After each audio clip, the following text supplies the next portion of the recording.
Yeah. I done seen go put their head in the toilet, just start flushing it. Yeah. So I done seen a lot of wild shit out there K2.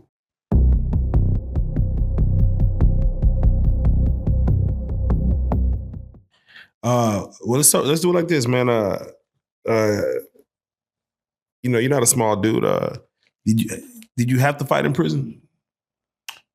No, for my fed biz, I never had a fight. I done had a fight in state before, but in the feds, for the most part, you get in trouble in the feds if you in debt, you done stole something, or you leading with disrespect, being disrespectful.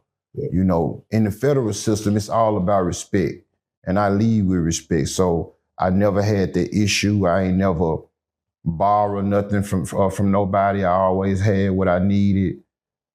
So I never had an issue, and I ain't never have to worry about nobody, picking on me or nothing, because niggas know I ain't no sucker. Mm-hmm. So, so I moved how I want to move, and with no issues, and got my money, did my time, and went home.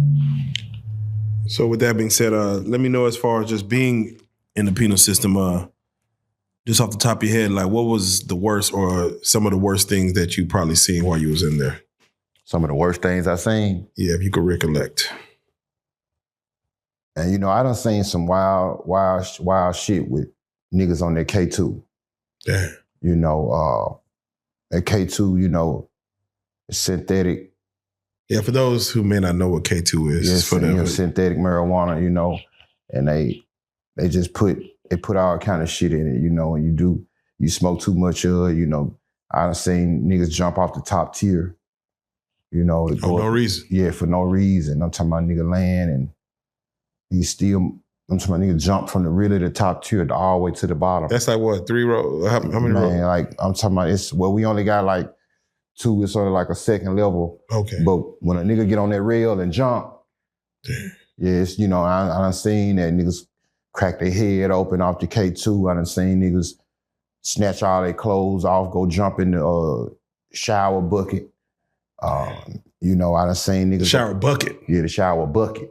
Yeah. I done seen niggas go put their head in the toilet, just start flushing it. Yeah. So I done seen a lot of wild shit out there K2. Does one, like, what does the inmate do when you see him? Like, does one step in and help a man like that, or? Yeah, if it's one of your homeboys or something, you try to help out. But if it's somebody that's tweaking and he ain't in the same car with you, if you in a Tennessee car and he from Missouri, you gonna be expecting his homies, to help him out, and make sure he's straight. But for the most part, when that happen, the officer normally call a code. Mm-hmm. And then that's when, all the staff and officers run to their particular unit from every other building. You got your, everybody from medical running over. So they kind of like lock everything down temporarily for the most part, get that person stabilized and get them up out of there. And once they get them up out of there, they'll, they normally let us back out within about 10, 15 minutes.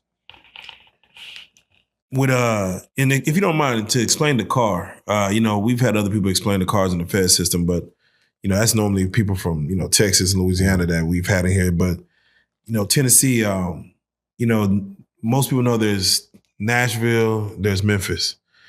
So it wouldn't be a Memphis car. Or Nashville. It's going to be the whole, it's going to run for the whole state. Thing in the federal system. Ain't no such thing as a Memphis car. It's a Tennessee car. Okay.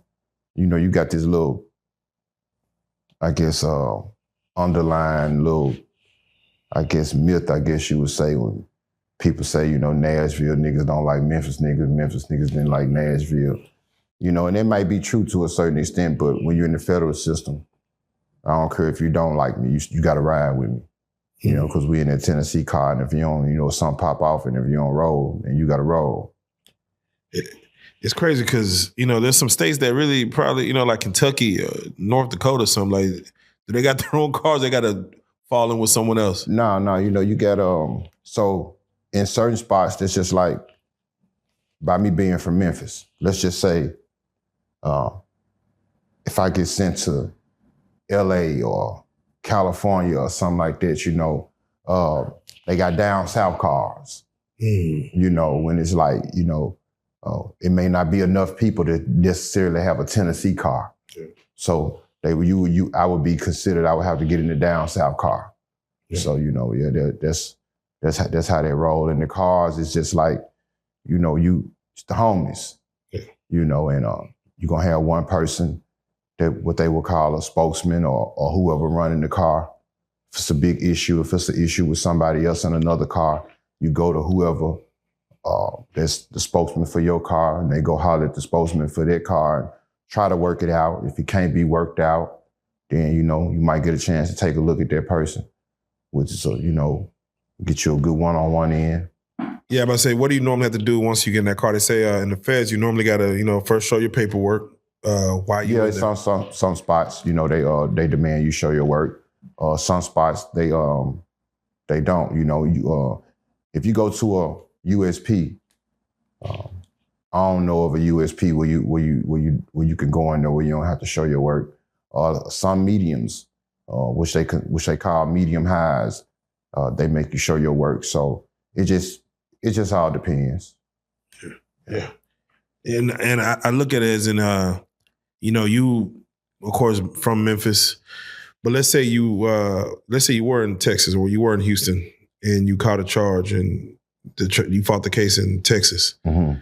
You would still go to a Memphis car? I mean, a Tennessee car? Yeah, definitely. So do you pick this? Like, do you say, I'm from like? I'm from you know, because when you're a federal, your inmate, your number gonna be the same.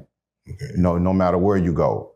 If I caught a Fed case, God forbid, I catch one today, I'm gonna still have that same Fed number. It's gonna be 076 at the end, which lets you know that I'm from Tennessee. 076. So yeah, I would have to be in a Tennessee car. All right, makes sense. As in regards to the guards, man, did you ever have any issues with the COs in prison, or did it go the other way? You had nothing but favor for them? See, you know me, bro. I move smooth, you know, and I'm very respectful. Yes, sir. No, sir. Yes, ma'am. No, ma'am.